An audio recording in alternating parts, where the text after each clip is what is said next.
I was an athlete. I got a partial scholarship to San Luis Obispo to play football. I figured out quickly that those guys were much bigger and much faster than I was, and decided to go to work for a family business for my father.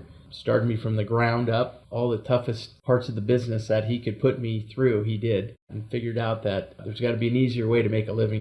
So I went and got my contractor's license, started a construction company, and built one of the largest construction companies in California, Nevada, and Arizona. Employed close to 5,000 employees, and horses and wine were one of my loves.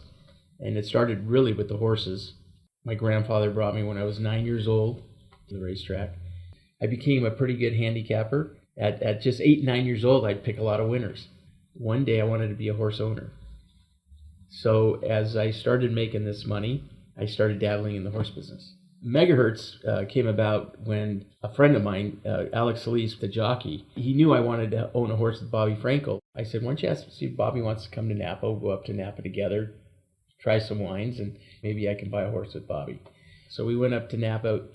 Coming home in the limousine with Bobby, I said, Bobby, I'd love to own a horse with you one day. I just admire your training and you as a person and what you've done in the business. And he said, you know what? I have this little filly in my barn. I've just entered it in a race for Wednesday, the Blue Northern Stakes. And you wire me the money on Monday, and I'll put it in your name, and you can have that filly. I said, great. And he said, but I want to ask you one thing. Please do not look at the form on this horse. And I said, okay, I'll do that. It's the first thing I did was look at it. And I saw that he bought the horse. The horse was running in a claimer for $32,000, and he charged me $140,000 for the horse. So I thought, oh gosh, I've been screwed here. So I go to the racetrack. The horse is running in the Blue Northern Stakes. The horse starts out of the gate. Well, it didn't start out of the gate. It didn't even pop out of the gate. It just stood there. And finally started going. She came out. And she was 25 lengths behind the pack. And I thought, oh my gosh, what did I get myself into here? We're 25 lengths back. All of a sudden, she starts running. And we win the race by a head. Oh my God. How did that horse do that? It was crazy. And she continued on to be a champion. She won 13 stake races and over $2.2 million in purse earnings. I think I took it for granted a little bit. You just don't really realize what you have and how good and how precious it really was. It sort of went by so fast. We raced her for a good 3 years, but it seemed like it was a blink of an eye. It just went past us by so quickly. Megahertz enabled us to buy the property in Napa Valley, and we decided we wanted to do something totally different in this valley. It's just contemporary chic, I think. They decided to go with a Los Angeles architect, bring something a little bit different.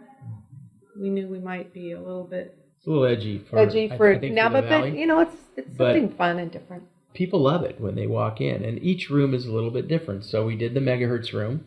In honor of Megahertz, and because we do have a wine that we named after Megahertz, which also got a 90 Parker, first time out of the gate, no pun intended, but so we made the Megahertz room. And we have the memorabilia from Alex Solis, the jockey. And all the trophies. So we thought, how appropriate would this be? We just make a Megahertz room.